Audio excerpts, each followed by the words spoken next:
Bienvenidos a el tercer encuentro de este curso de Historia del Sionismo de Lilmod Español, que pertenece a Torah Mitzion. Y como hacemos habitualmente, un breve resumen del curso en su conjunto. Dijimos que el sionismo es la aspiración de reconstruir Judea y que la aspiración para reconstruirla nació cuando Judea fue destruida. Es decir, que el sionismo acompaña al judaísmo por 2 milenios y medio y dio savia a sus fuentes, el Tanaj, el Talmud, el Sidur, pensamiento judío. Dijimos que 14 imperios o bien ocuparon o intentaron ocupar Judea, pero nunca fue un país independiente salvo cuando la gobernó el pueblo hebreo. A partir de su destrucción a manos babilónicas, los judíos en el exilio mantuvieron viva la llama de la esperanza en el retorno. Y a partir de la modernidad crearon un movimiento político para recobrarla y lo consiguieron en 1948. Del siguiente modo hemos sintetizado el nacimiento del sionismo moderno. Su madre es el amor a Sion y la partera fue el nacionalismo europeo. Mencionamos también la confusión en torno del término Palestina, sus dos posibles orígenes, y hablamos de los tres factores de la Aliyá, o la inmigración judía a Israel: el entorno difícil, la predisposición judía y la disponibilidad de la tierra de Israel. Los dos primeros, entorno difícil y disposición, estuvieron muy presentes a lo largo de la historia. El tercero, la disponibilidad de la tierra, se dio, por ejemplo, en 1931 con la guerra egipcio-otomana. Para el sionismo moderno en formación, esa guerra y el afer de Damasco coetáneo fueron los dos acontecimientos cardinales del siglo XIX. Recuerden que los años que terminan en 40 son el fin del siglo en el calendario judaico y eso despertaba efervescencia. Me detuve en dos eventos de 1840. La posibilidad de recobrar Eretz Israel a partir de su conquista por Muhammad Ali y la intervención de líderes comunitarios judíos para salvar a la comunidad de Damasco. Mencioné también del siglo XIX tres libros fundamentales en la revivificación de la conciencia nacional de los judíos. No volveré a ellos, pero como con todo el material puedo mandarles la información si la solicitan. Estas circunstancias despertaron a los heraldos del sionismo moderno, a los que anunciaron la llegada del sionismo moderno: los rabinos Tzvi Kalischer y Yehuda Alcalay, y luego Moisés Hess con su libro Roma y Jerusalén. Fue dándose entonces una transformación de la idea mesiánica judaica. Los judíos debían tomar la historia en sus manos. Por eso son modernos. También hemos mencionado a los sionistas cristianos o restauracionistas, Lord Shaftesbury y Lawrence Oliphant. El primero, Shaftesbury, se asoció a Moisés Montefiore para conquistar Eretz Israel, y Oliphant asistió por algunos meses a las primeras colonias judías. Explicamos que el sionismo no podía transformarse en verdaderamente realizador hasta que no se hubiera producido una profunda desilusión de las posibilidades de la emancipación, de la igualdad de la ley en Europa, y que la decepción se produjo a partir de 1880, tanto en Rusia como en Francia. En Rusia, el detonante fue la ola de pogroms a partir del asesinato del zar Alejandro II. En Francia lo fue el caso Dreyfus. En Rusia, una consecuencia fue la primera Aliyá, 1882, que tuvo como protagonistas a los jóvenes del Bilu. Crecía entonces la población judía de Eretz Israel. Nacía una nueva población paralela al viejo Ishuv, a la vieja comunidad que estaba en las 4 ciudades sagradas, unos 22.000 judíos más o menos. Un poco antes había amarrado en Yafo Eliezer ben Yehuda, que había llegado para trabajar en la incipiente prensa hebrea, y él fue el artífice de la renovación del idioma hebreo. En ese contexto nos referimos al sionismo cultural de Ahad, y así se van perfilando los tres métodos del sionismo moderno. Los llamo los métodos y no las corrientes, para no confundir con las corrientes de las que hablaremos después. Los métodos responden a la pregunta de ¿Cómo vamos a hacer un Estado judío? Las corrientes responden a la pregunta de ¿y para qué queremos un Estado judío? Los tres métodos eran el práctico, es decir, la colonización de la tierra, así llegaremos a ser nuestro Estado. El segundo, el cultural, y el medio era la educación, despertar conciencia judaica entre los judíos para que cuando se produzca la alía minoritaria como iba a ser, fuera más concienzuda y transformara a Eretz Israel en el centro de la vida judía mundial.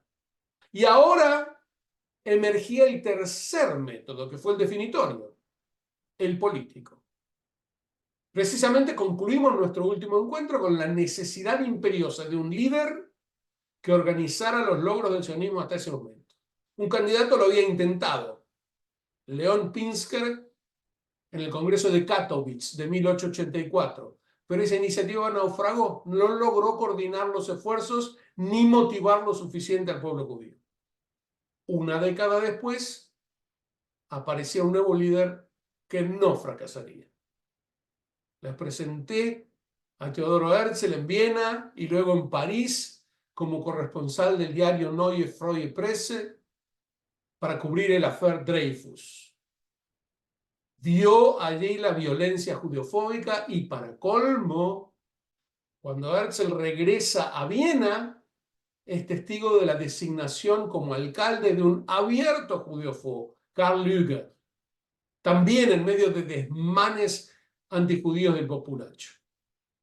Herzl se persuadió irreversiblemente de que la asimilación no funcionaba. Y se produjo en él una metamorfosis que lo llevó de ser un intelectual a ser un político, de ser escritor a ser organizador. En la Viena imperial, Herzl había sido llamado el pasaporte a la cultura. Sus comedias eran aplaudidas en el Wallner Theater de Berlín y en el vienés Hofburg Theater, pero decidió sacrificar su carrera profesional de dramaturgo para liderar a su pueblo a un nuevo destino. Emprendió para ello su doble retorno: asumir plenamente su identidad judía y el ideal del retorno a Sion. En rigor, no debemos exagerar el previo alejamiento de Herzl de su identidad judía. Su hogar era judío, había hecho bar mitzvah, su abuelo Shimon era cercano al rabino Alcalá, y creo que lo comenté. Pero sí hubo un cambio que facilita la aparición de una nueva metodología del sionismo. Para Herzl no iba a conseguirse la tierra de Israel por medio de colonizarla, como proponían los prácticos, ni con educación, como preferían los culturales. La gran iniciativa sionista podría consumarse solo con política, es decir, lucha para adquirir poder. Muchos se burlaban del rol del supuesto rey de Sion que asumía Herzl, lo decían burlonamente, pero ello no lo amedrentó y terminó agotando en la causa todos sus recursos y su vida misma, como veremos. Al principio lo siguió una pequeña minoría, pero terminó captando a la nación en su conjunto. Como saben, hoy en día su retrato es el único que engalana el salón de la Asamblea Plenaria de la Knesset. Figuras políticas los judíos ya habían producido, incluso estadistas de renombre en el mundo moderno, tanto en Alemania como en Francia y en Inglaterra. Sin embargo, ya concluido el siglo XIX y todavía no habían producido un estadista propio, una personalidad que políticamente liderara a los judíos en la defensa de sus intereses. Hoy queremos detenernos en la carrera sionista de Herzl porque es muy ilustrativa. Había en esos días dos grandes banqueros judíos. Por supuesto, no judíos había muchísimos más. Pero los dos judíos eran Mauricio de Hirsch y Edmond de Rothschild. De ellos, Herzl esperaba recibir la primera ayuda. Y se dirigió primero al barón de Hirsch, quien lo recibió en París a mediados de 1895. La reunión constituyó un monumental fracaso, pero con muchas moralejas. El único hijo de Hirsch había muerto joven de pulmonía y Hirsch había proclamado: mi herencia la recibirá la humanidad. Herzl procuró convocar esa generosidad, pero a Hirsch no lo motivaba la patria ancestral, no lo motivaba la patria judía, sino hacer de los judíos agricultores en Argentina, por entonces el país más rico del mundo, para trasladar allí a una parte de los judíos desde Rusia, de los pogroms.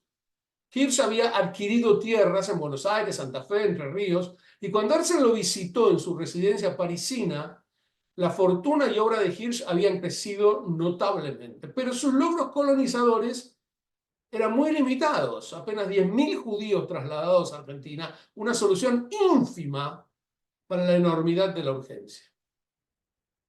Si se preguntan por qué el barón de Hirsch salteaba a Eretz Israel, en general se esgrimen dos motivos. Uno, temía que Palestina, junto con otros dominios turcos, terminara cayendo bajo la égida de los zares rusos, furibundos judiofóbicos.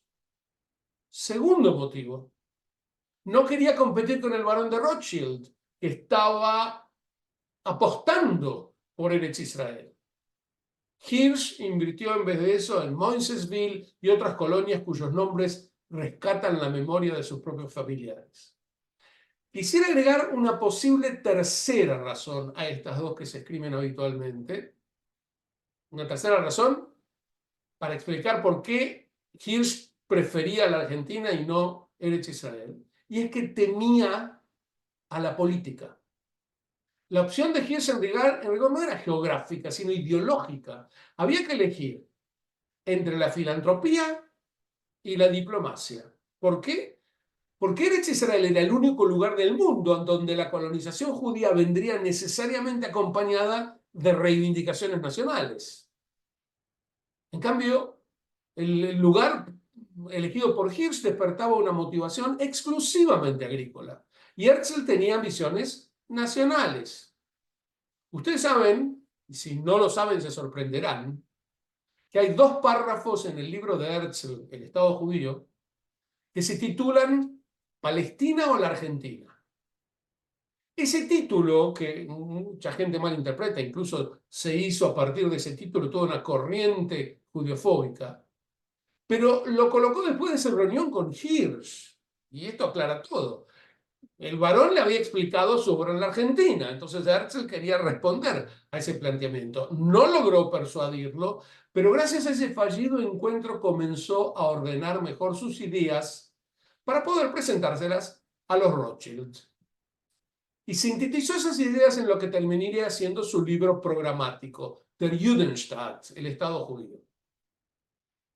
Buscando alguna retroalimentación para sus ideas, mostró el bosquejo de su libro, que todavía se titulaba al comienzo, Una apelación al consejo de la familia Rothschild. Ese era el título original.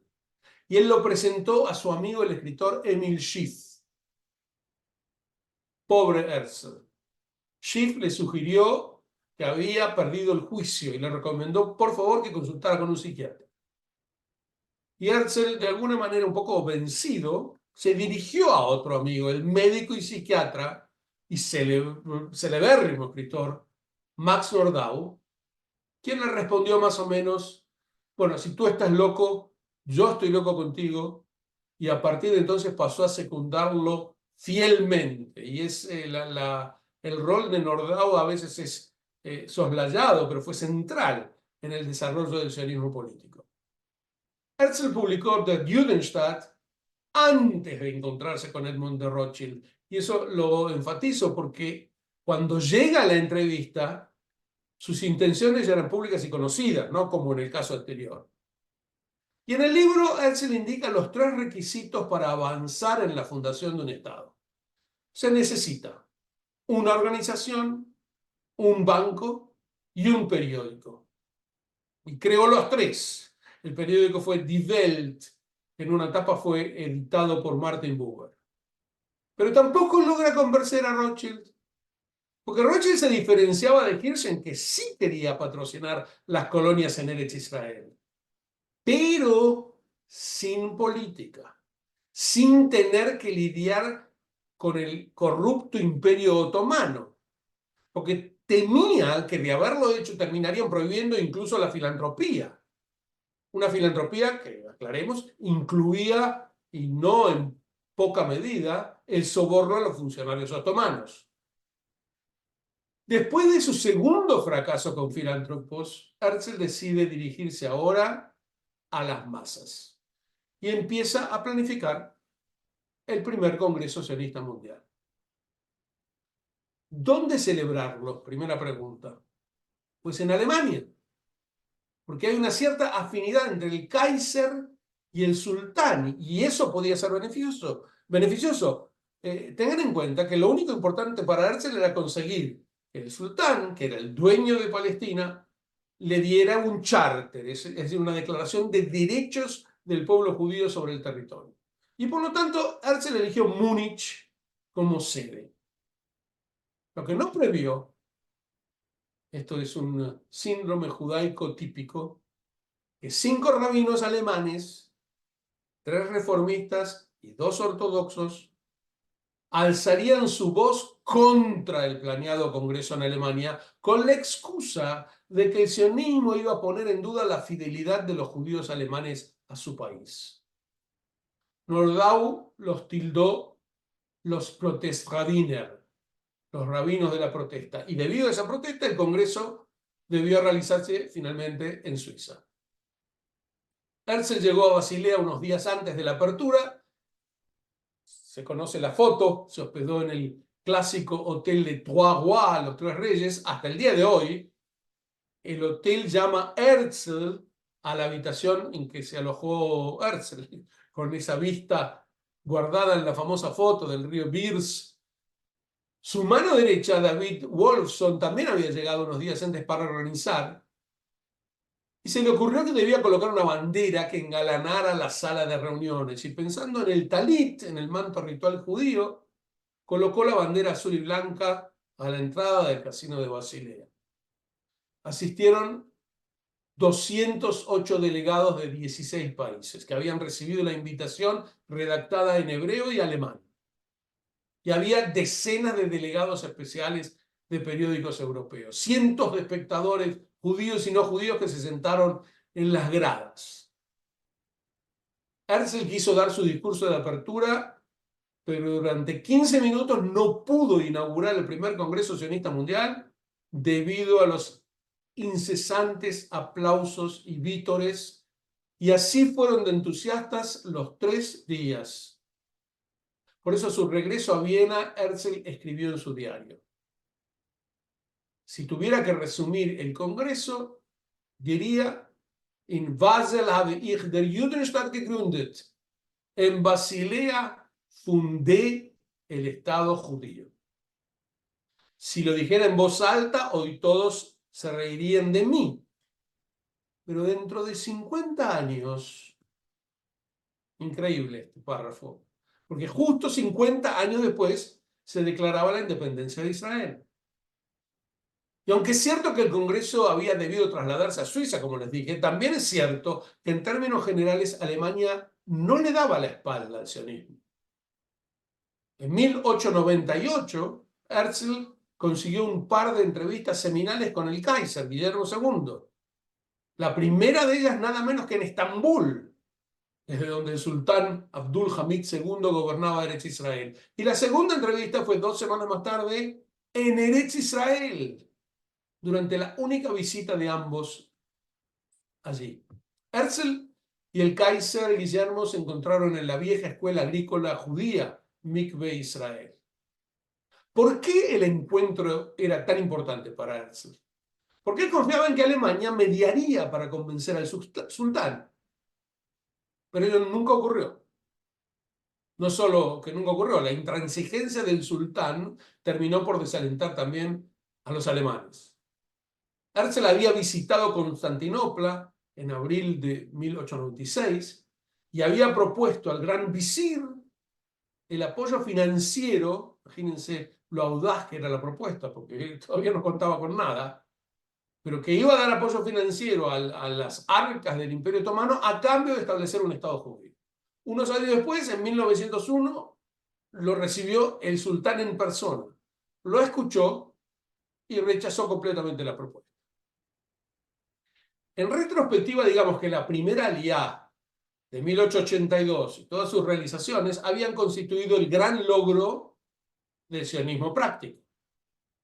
15 años después, en 1897, se produjo el gran fruto del sionismo político, el primer Congreso Sionista Mundial en Basilea, donde se fundó la Organización Sionista Mundial, que finalmente iba a acompañar la creación del Estado de Israel, y donde se introdujo además entre los judíos la novedosa rutina del parlamentarismo que continúa hasta hoy en día.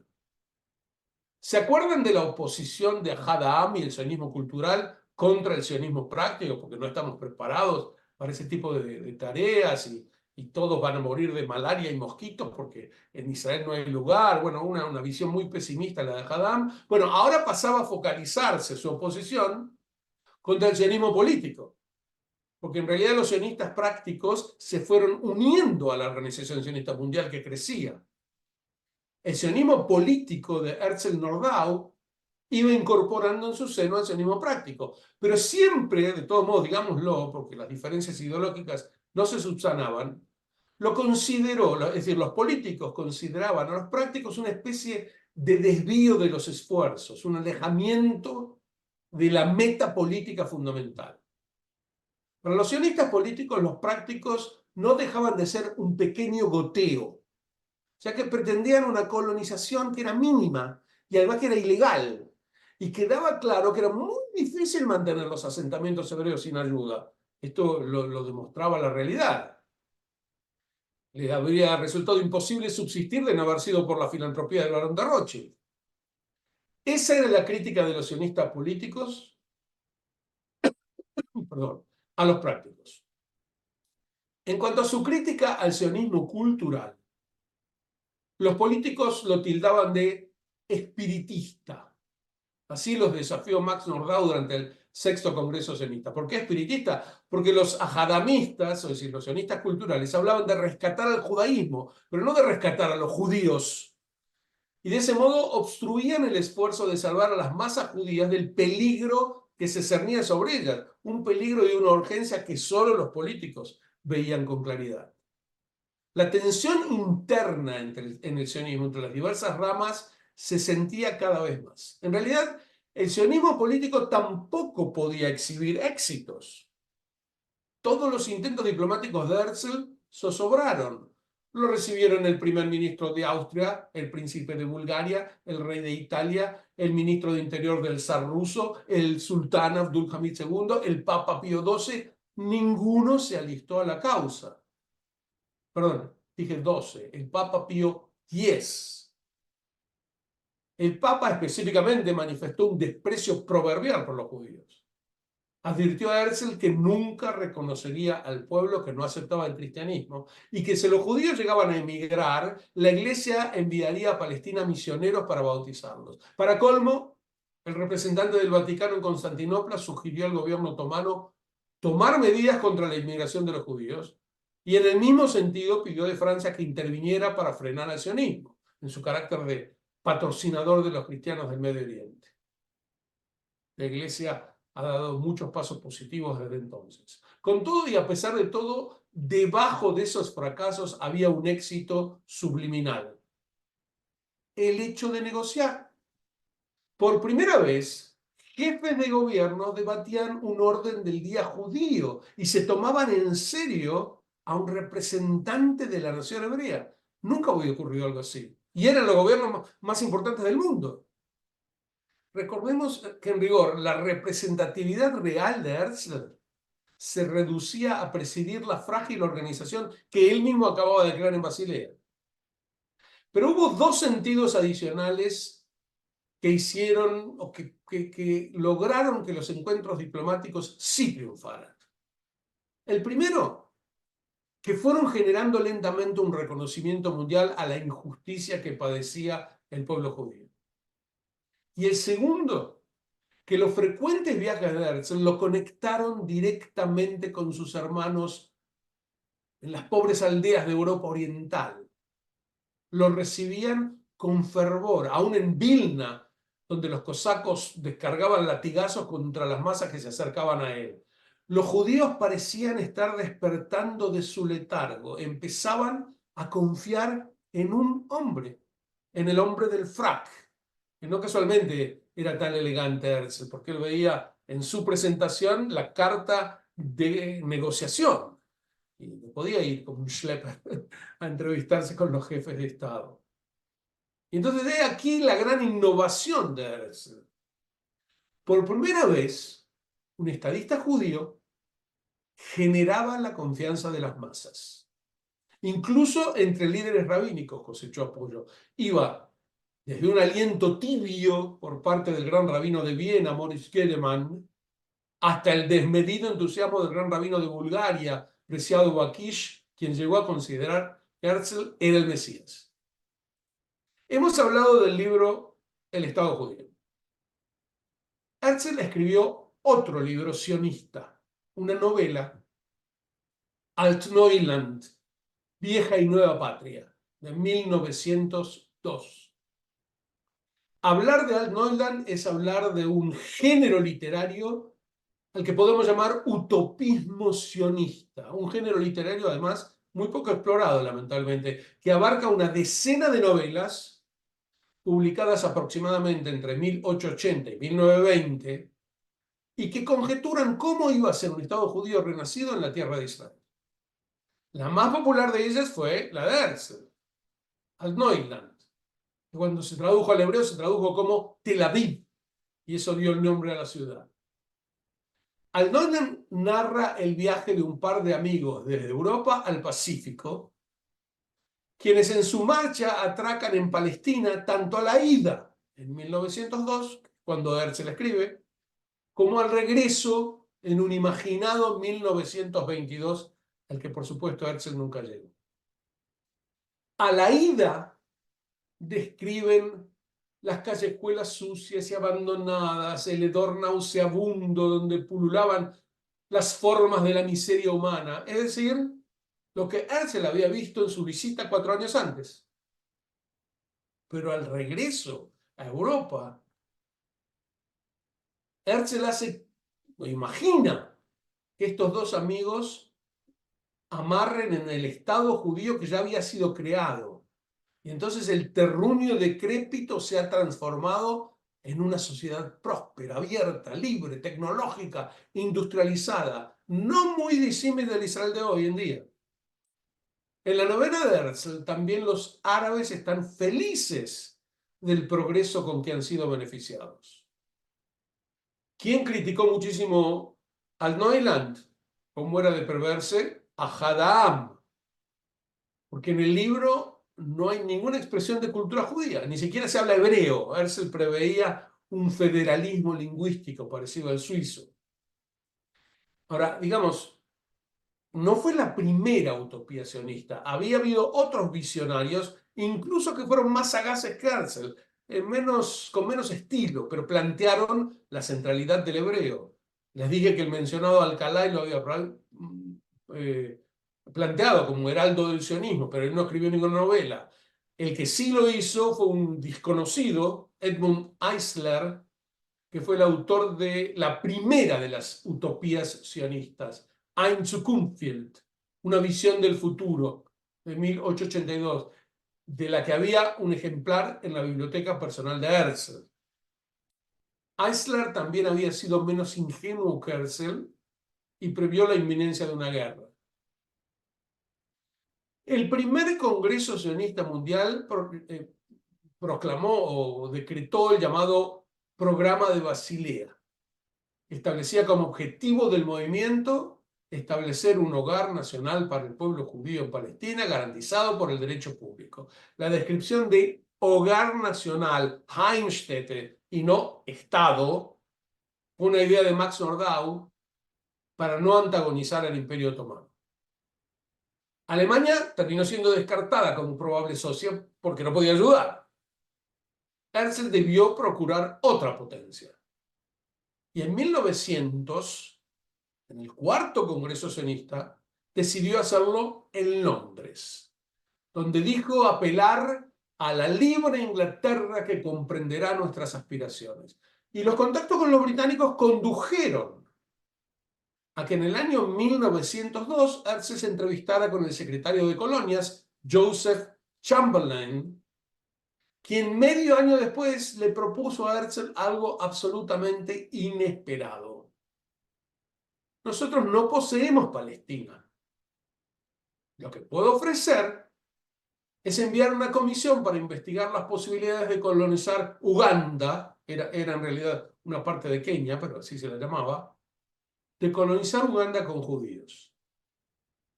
La idea era extravagante, pero Herzl sabiamente percibió su significación a largo plazo, considerando que el país más poderoso del mundo estaba aceptando como interlocutor al diminuto movimiento sionista recién nacido. Había que aprovechar ese diálogo para gradualmente empujar al Imperio Británico hacia los objetivos del sionismo. Sin embargo, muchos miembros del movimiento no entendieron a Herzl y reaccionaron escandalizados ante la mera sugerencia de enviar una comisión para investigar al África. Y entonces en el sexto congreso, 1903, que fue uno de los episodios más tormentosos de la historia judía, cuando escucharon la propuesta, consideraron que Herzl traicionaba al movimiento que él mismo había iniciado y los delegados de Rusia amenazaron con escindirse, a pesar de que eran ellos quienes venían sufriendo los pogroms y necesitaban con urgencia un refugio. Pero la respuesta era no. Y estos separatistas se autodenominaron Sionei Zion, los sionistas de Sion. Y su líder fue Menachem Usishkin, quien había sido uno de los fundadores del BILU y el secretario en el primer congreso sionista. Los Sionei Zion, no, sionistas de Sion, convocaron a un congreso paralelo en Zichron Yaakov y unos meses más tarde reunieron otro congreso en Kharkov, desde el que enviaron a Herzl un ultimátum. Debía rechazar la propuesta y olvidar toda idea similar.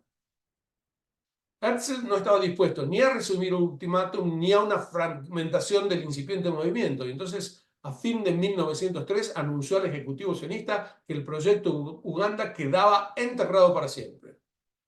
Digamos que también quedaba enterrado por el hecho de que incluso los británicos reculaban de la idea después de recibir protestas de la diminuta colonia de ingleses radicados en esa zona africana.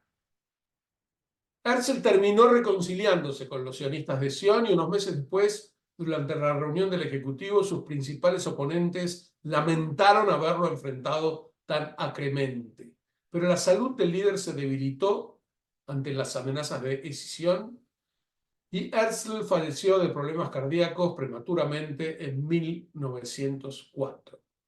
Y quizá la demostración de que su liderazgo fue efectivo es que después de su muerte no se detuvo la rueda que había puesto en movimiento y no se detuvo a pesar de que debió transitar por caminos de incertidumbre y de tragedia. Los restos de Herzl fueron trasladados de Viena al monte Herzl de Jerusalén en 1949. Una de las consecuencias del caso Uganda, fíjense qué notable, fue que aquellos que sí habían aprobado la sugerencia británica, debido a que les parecía imposible conseguir Eretz Israel y en vista de la urgencia que imponían los pogroms, ellos decidieron separarse del sionismo cuando la propuesta fue rechazada. Es decir, que Herzl ni siquiera pudo evitar la decisión. Y establecieron la llamada Organización Territorialista Judía, presidida por el escritor inglés Israel Zangwill, con el objeto de buscar otro territorio posible. Muchos consideran al territorialismo como un desvío transitorio del sionismo, pero no como un adversario, ya que sionistas y territorialistas coincidían en la necesidad impostergable de crear un Estado judío. Los territorialistas fueron retrocediendo a medida que Eretz Israel se perfilaba factible y terminaron disolviéndose en 1925. De acuerdo con Ahad Ha'am, padre del sionismo cultural, el caso Uganda había demostrado cómo los sionistas políticos se habían alejado completamente del judaísmo, a tal punto que adjudicaban a otros países la solución para los judíos. Ahad insistió, pues, en lo que para él era el objetivo del sionismo: educar y concientizar. Mientras a los sionistas políticos les preocupaba la desdicha inmediata de los judíos, Ahad y los sionistas culturales se abocaron, desde una postura secular, a superar la postración bimilenaria del judaísmo. Decían que la condición previa para concentrar al pueblo en Sion es concentrar el espíritu del pueblo en el amor a Sion. Los seguidores de Hadam terminaron conformando un grupo dentro del movimiento, el primero de los partidos políticos sionistas, que se llamó Facción Democrática, y fue efímero. Sus portavoces, como Leo Motzkin, Martin Buber, pregaban por colocar como pilar del sionismo la tarea cultural educativa. Así había sido en el segundo Congreso Sionista de 1898, cuando adoptó la meta de diseminar la cultura judía en la diáspora, entendida como un instrumento para el renacimiento nacional. Pero había mucha oposición a esa idea, porque la cultura y la educación desviarían los esfuerzos políticos, y más todavía porque invitaría a peleas internas sobre cuál era la cultura judaica que debía difundirse. Y entonces las divisiones continuaron. Una vez fundada la facción democrática, fue el turno de los sionistas religiosos y de inmediato también el de los sionistas socialistas. Los religiosos se oponían a que el sionismo incluyera actividades culturales. El rabino Yitzhak Reines convocó en 1902 en Vilna a un congreso en el que fundó Mizrahi, Merkaz Ruhani, eran siglas, Centro Cultural. Y paralelamente nacía el sionismo socialista, también como una reacción, pero en este caso fue una reacción a los no sionistas. Y aquí es necesario mencionar al Bund, el masivo partido socialista judío yiddish hablante, que promovía la revolución en Rusia y en Polonia y la vida cultural de los judíos. En 1901, el Bund explícitamente rechazó el sionismo y como respuesta, los grupos sionistas socialistas de Rusia fundaron el movimiento Poalei Zion, Obreros de Sion, precursor del laborismo en Israel. Las luchas internas, como ven, ya estaban presentes, casi todas ellas en el movimiento, y durante los años de Herzl, la principal polémica fue la cuestión cultural y cómo incluirla en el movimiento. Cabe mencionar otros tres grupos de oposición al sionismo. Uno parecido al Bund fue el autonomismo, inspirado por el célebre historiador Simón Dubnov, quien prefería la autonomía cultural en la diáspora, que posibilitaría forjar una nacionalidad espiritual. Y rechazaba entonces la creación de un Estado judío. En segundo lugar, el gran adversario del sionismo fue el asimilacionismo, es decir, la corriente que propone que los judíos se diluyan en el medio y en la práctica que dejen de existir en realidad. Uno de ellos envió una elocuente carta a Herzl en 1899. Era Ludwig Gumplowicz, un sociólogo austríaco bastante conocido. Herzl lo había invitado a sumarse al sionismo y Gumplowicz, nada tímido, respondió: ¿usted desea crear un Estado sin derramar sangre? ¿Dónde vio alguna vez semejante cosa? Sin usar la fuerza, sin intrigas, tan abierta. Y honestamente, ¿piensa usted compartir esa tierra? Herzl nunca contestó, o si contestó no sabemos cuál fue su respuesta. Pero finalmente el tercer oponente a mencionar aquí es la ultraortodoxia, que rechazó el sionismo porque consideraba desvergonzado suplantar a Dios como motor de la historia de los judíos. Aclaremos en este punto que hoy en día la abrumadora mayoría de la ultraortodoxia, no lo de la ortodoxia que es sionista, pero la mayor parte de la ultraortodoxia no es antisionista, sino no sionista. Es decir, no aspira a que desaparezca Israel, pero tampoco considera que el nacimiento de Israel fuera primordial. De todos modos, es obvio que los verdaderos enemigos del sionismo no son los que acabo de mencionar, sino que provinieron desde afuera del pueblo judío, como por ejemplo el panarabismo, el islamismo, el comunismo, aun cuando en este último hubieran militantes de origen judío. ¿Cómo pudo el sionismo superar los obstáculos que le tendieron sus detractores y sus enemigos y abrirse paso para conquistar el alma del pueblo judío? Lo que logró. Primordialmente porque mostró ser una idea factible. Y en eso consistió gran parte de su novedad. El Congreso en Basilea no fue novedoso por ser Congreso. Había habido congresos en Katowice en 1884, presidido por Pinsker, e incluso en 1860 tuvo lugar un congreso en Thorn, en la Alemania, que dio lugar a la Sociedad para la Colonización de Palestina, presidida por Chaim Loria. Tampoco en Aliá hubo gran innovación. Aliot, migración judía, se había producido varios lustros antes de eso. Tampoco libros fueron la novedad. Se habían escrito libros eh, eh, planeando o previendo un Estado judío. Tampoco en lo que concierne al fortalecimiento de la conciencia nacional judía. Congresos, libros, Aliá y concientización se habían logrado antes. Lo que Herzl sí logró por primera vez, reitero, fue combinar los factores que bregaban por el sionismo de diversos modos, traducirlos enteramente al accionar político y así dotar al sionismo de la gran novedad, una aureola de la factibilidad. He aquí su aporte singular. La política es el arte o la técnica de adquirir o conservar poder. Herzl supo priorizar el poder como fin y la política como su única línea.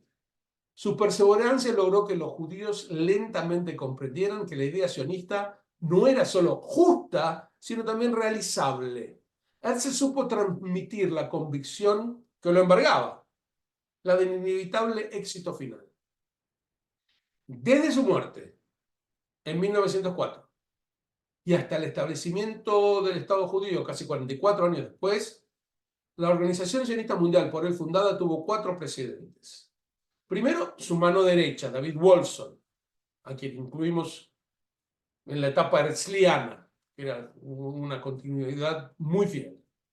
Luego estalló la Primera Guerra Mundial, durante la cual la organización sionista pasó a una inevitable pasividad, y en ese interregno fue presidida por el botánico Otto Warburg, que era un sionista práctico, fundador, entre otras, del Jardín Botánico de Jerusalén. Más tarde comenzó lo que podríamos llamar la etapa weizmanniana, cuando la organización fue presidida durante más de 20 años por el químico Chaim Weizmann, salvo una pequeña interrupción en la que el presidente fue un gran intelectual, Nahum Sokolov. Weizmann fue ulteriormente el primer presidente de Israel.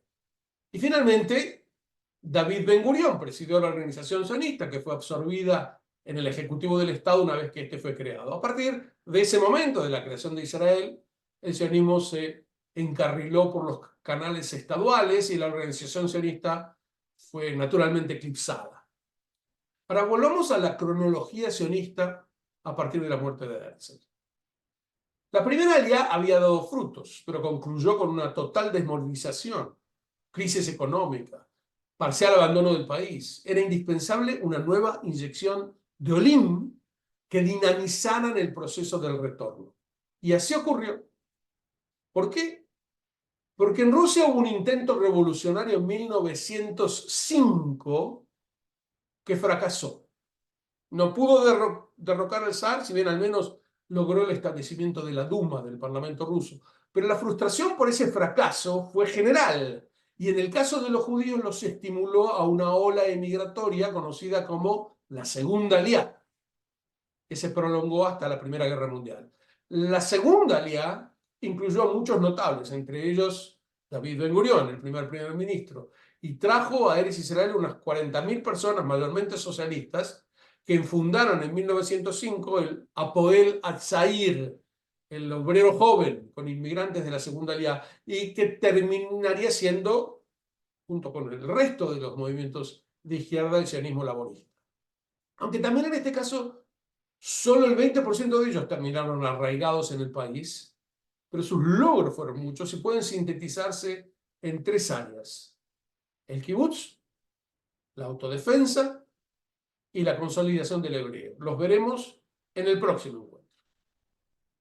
Todo este periodo, que abarca la etapa herzliana y luego la de la Segunda Aliá, coincidió históricamente con la llamada Belle Époque europea, que se caracterizó por los comienzos de la aviación y de la cinematografía y del Art Nouveau y las grandes exposiciones mundiales, las calles con luces de neón y el París del Cancan y la Torre Eiffel y el optimismo general, un escenario de progreso general que explotó. El 28 de junio de 1914 asesinaban a Francisco Ferdinando, heredero al trono de Austria-Hungría. Y el mundo se derrumbó. Hay quien ha escrito, el siglo XX empezó en realidad con 14 años de atraso. En ese momento empezó. Lo que me gustaría hacer en nuestro próximo encuentro es analizar qué pudo hacer el sionismo en el marco de ese derrumbe. Porque esta clase se llamaba Herzl y la cuarta se llama la Primera Guerra Mundial. Es un evento trascendental en la historia del sionismo porque es la gran oportunidad, para bien y para mal, que tuvieron los sionistas para concretar sus aspiraciones. De eso me gustaría hablar en nuestra próxima clase y ahora dedicar los últimos 10 minutos, si les parece bien, a preguntas, comentarios, dudas, a vuestra disposición. El esquema está bien, así que yo hable mucho y después les deje tiempo para preguntas. Yo tengo una pregunta, doctor, Sí, Miki. con respecto gracias. No, con respecto a los... ¿Te puedes acercar un poco para que se oiga mejor? sí, sí, que Sí. estoy un poquito lejos, sí. Los sionistas rusos, los Jobabeis, no estoy equivocado, los Jobabeis, ¿Cómo? ¿Los sionistas rusos Jodebeit Zion? ¿sí? ¿O nada que Sí. ver? No. Ah, sí, ok. O sea, cuando se quisieron o se opusieron a esto del proyecto el plan Uganda, que había hecho Chamberlain, eh, o sea, hubo un muñequeo por parte de Herzl para evitar que ellos rompieran con el movimiento, con el naciente movimiento sionista, o sea, porque por lo que yo entiendo, por lo que yo nunca he estudiado a profundidad como ahora, como usted está enseñando por algo todavía es el curso, A a mí, no Herzl y sé a si yo soy todo, el único que te oigo, pero te oigo con dificultad. Si pudieras no acercar la cara, sino al micrófono un poquito más. ya, es Te que no tengo un oímos, micrófono, pero sino que, queremos oírte más fuerte. Dale. ¿me escucha ahí? Sí, pero bueno, adelante. Ya. Entonces, mi pregunta es, ¿cómo logra persuadir, si es que persuade, Herzl a los Sion para evitar que no se vayan digamos, del movimiento sionista? No lo logra. Es más, Herzl tiene mala suerte y es que gana. La propuesta de Herzl tuvo mayoría en el Congreso. La propuesta, vamos a analizarla, me interesa. A nadie se le ocurrió que iba a crearse un Estado judío en Uganda. Esto muchas veces hay antisionistas que lo plantean como, mira, Israel no tenía ninguna importancia para los sionistas, hasta el punto que estuvieron dispuestos a cambiarlo por Uganda en un momento. Esto es ridículo, es no entender lo que es una negociación política. Herzl no creyó yo en ningún momento. Nordau lo llamó Naftasil. Es un asilo nocturno. Algún lugar hay que llevar a esta gente que está siendo asesinada en Rusia. Y algunos ni siquiera creyeron que iba a haber un asilo nocturno, pero que valía la pena decirle a Inglaterra sí, porque si como mañana me llama el rey de Inglaterra y me pregunta si estoy dispuesto a compartir con él una escuela de ballet. A mí no me interesa una escuela de ballet, pero no le voy a decir no y corto, porque después todo me está llamando el rey de Inglaterra. Algo hay que hacer con él. Después vemos cómo hacemos la escuela de ballet. Pero es más o menos lo que Herzl pensó. Y por eso ganó cuando hizo la Ah, propuesta, que era simplemente mandar una comisión investigadora aparte. Pero cuando vio que se retiraron de la sala los rusos y amenazaron con esta decisión, él finalmente fue el que eh, retiró su propia propuesta. ya. Así que no es que los convenció, simplemente se rindió ante ellos. No se rindió totalmente porque no estuvo dispuesto a hacer un ultimátum, ni siquiera a recibirlos en grupo. Cuando ellos quisieron hablar con Herzl, digo, no en grupo, voy a charlar con cada uno de ustedes individualmente, pero esto no es, porque si no parecía que realmente había dos organizaciones hablando. la manejó lo mejor que pudo y finalmente se abortó la decisión. Aunque en realidad, como vimos, no demasiado, porque después Zangwill se retiró y creó la organización territorialista. Pero en realidad está claro que el peso fundamental venía de Rusia y que sin los sionistas rusos la organización no llegaba a ningún lado. Eh, pero está claro que hubo que tropezar con todas las dificultades del mundo. ¿Respondí la pregunta? Sí, No muchas sé. gracias, doctor. Al contrario. ¿Quién más?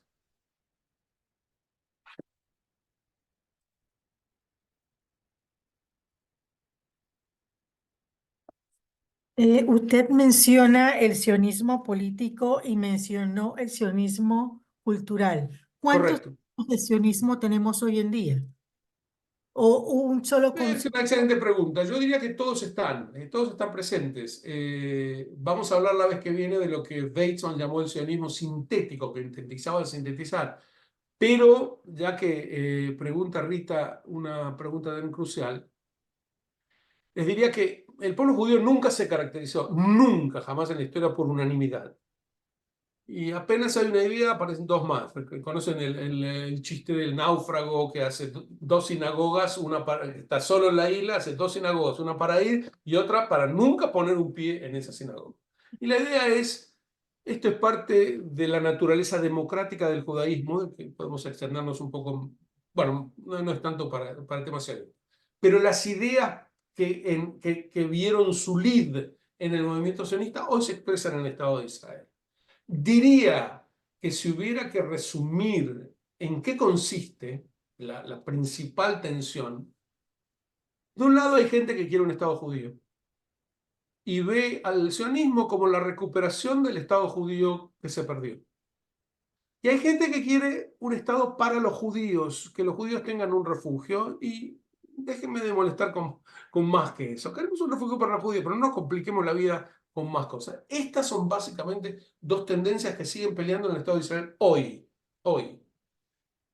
Y cuando digo quieren un Estado judío, no necesariamente un Estado judío religioso. Hay algunos que sí, pero que quieren que esto sea la reconstrucción de la patria judía perdida. Y otros que dicen, no, el Estado judío es un refugio para protegernos contra la judiofobia y nada más.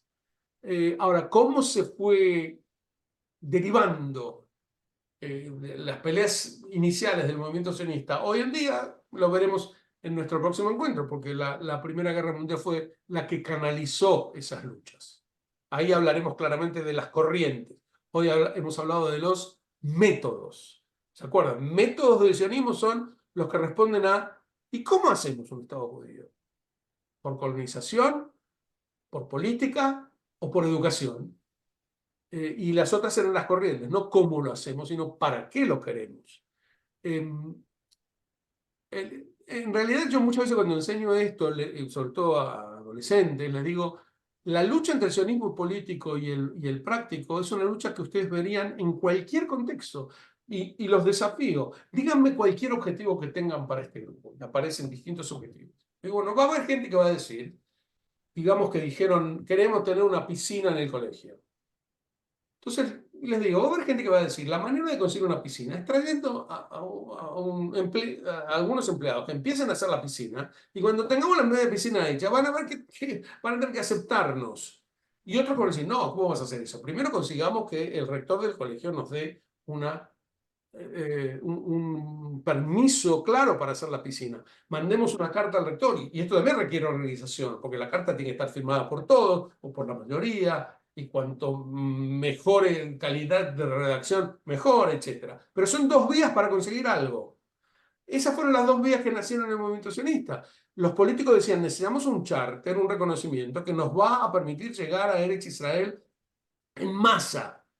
Y los prácticos contestaban, no, es al revés. Empecemos a ir, hagamos carreteras, hagamos aldeas, construyamos y entonces nos van a reconocer.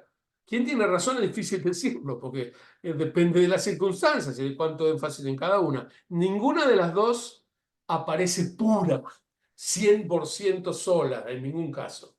Pero cómo dosificar una y otra es un arte que los buenos estadistas saben encaminar. Hay una pregunta en el chat. Alguien Claro, escribe, veo que el problema lo tengo yo, porque a Rita tampoco la oigo muy bien.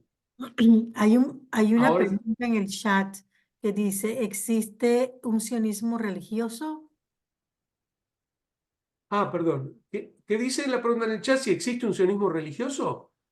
Por supuesto, y lo comenté hoy. Eh, y lo comenté hoy, les dije que, bueno, que en el sionismo religioso, es decir, había religiosos en el movimiento sionista del comienzo. El Congreso de Katowice, en 1884, tuvo al rabino Shmuel Mogilever y varios rabinos, junto con Pinsker, que era laico, y ahí aparentemente se estaban llevando muy bien. Todavía no había sionismo religioso, había sionistas que eran religiosos.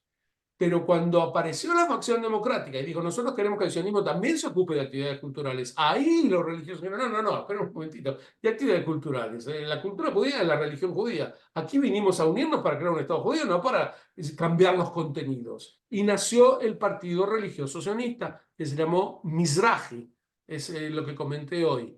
El creador del partido es el rabino Jacob Reines, pero después tuvo figuras espirituales de primer nivel, fundamentalmente el Rav Kook, del cual también vamos a hablar. ¿Respondida a la pregunta? Y me dice, por supuesto que sí.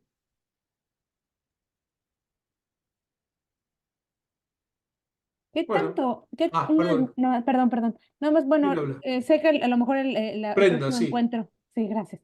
El próximo encuentro se va a hablar más de esto, hablarás más de esto, pero nada más una pregunta.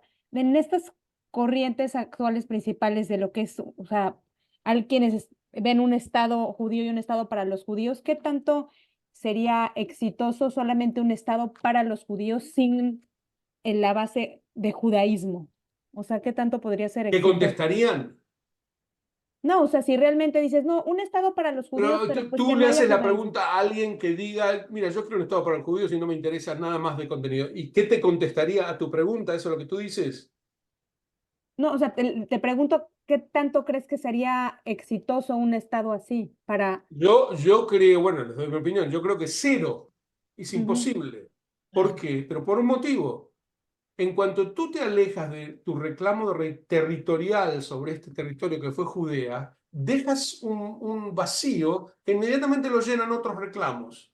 Porque hay muchos que dicen, pero no nos peleemos por la historia, hagamos ahora un Estado judío y listo y dialoguemos. Pero es que es imposible dialogar si tú crees que no tienes derechos históricos sobre la tierra. ujú. ¿Con quién vas a dialogar? El otro va a decir, pero ¿y por qué te voy a dar yo mi tierra para que tú hagas un Estado judío? Hay una discusión muy interesante, creo que tengo 2 minutos y les va a llamar la atención, que tiene que ver con Herzl. ¿Cómo dijimos que se llamaba el libro de Herzl? ¿Alguien nos recuerda el título en alemán? Der Judenstaat, Excelente. ¿Cómo se traduce literalmente? El estado judío, Estado No. judío. el estado para los judíos. Der Bueno, Judensstaat. Entonces, hay quien viene y dice, pero si Herzl mismo dice que él quiere un Estado para los judíos, él no habla de un Estado judío. Error. Ujú, Herzl llamó el libro del Judenstaat porque suena mejor, como Altneuland, es decir, llamado der Jüdische Staat, el Estado judío era más largo y a veces uno, para poner un título, puede pensar también en cuestiones estéticas. Pero ¿por qué lo digo con tanta seguridad? Porque el libro fue inmediatamente traducido al francés durante la vida de Herzl y se llamó L'État juif, no L'État des Juifs, el Estado judío. Y así se tradujo también al ujú, inglés y al español. Y Herzl conoció esta traducción. Si él hubiera querido que dijera, no, un Estado para los judíos, la habría objetado. Pero esta discusión continúa permanentemente. Es más, quien dice, pero mira, en Alt-Neuland, como se quejaba Haddam, Herzl no habla del judaísmo prácticamente, habla de los judíos resolviendo su problema. ¿Saben cómo termina Alt-Neuland? Emocionante. ujú, Al final de todo, el protagonista dice, estamos viendo un logro inmenso y lo describe. ¿Quién ha logrado esto? Y dicen, la fe del pueblo judío, el tesón del pueblo judío, hasta que se puso de pie el Reb Shmuel y dijo, el Altísimo. Y así termina la novela. ujú. La última palabra es el Altísimo, Dices, del libro de Herzl. Ahora alguien me dirá, bueno, ¿pero qué estás tomando una frase desconectada? No, pero no es una frase, es la última frase de todo el libro que dice, ¿y quién lo creó esto? Así que decir que a Herzl estaba totalmente desconectado de estas cuestiones es exagerarlo, pero él quería mantener el equilibrio, no meterse demasiado en el tema porque lo que iba a producir es más decisión y más discusiones. Él tenía claro que quería llegar lo más rápido posible a la creación de un Estado judío. Después nos pelearemos más. Mientras tanto, no hay que perder el objetivo. Bueno, ¿algo más? No hay que volver a contestarlo. Si no, nos vemos el domingo que viene y hablamos de la Primera Guerra Mundial. Ok. Excelente. Gracias. Gracias.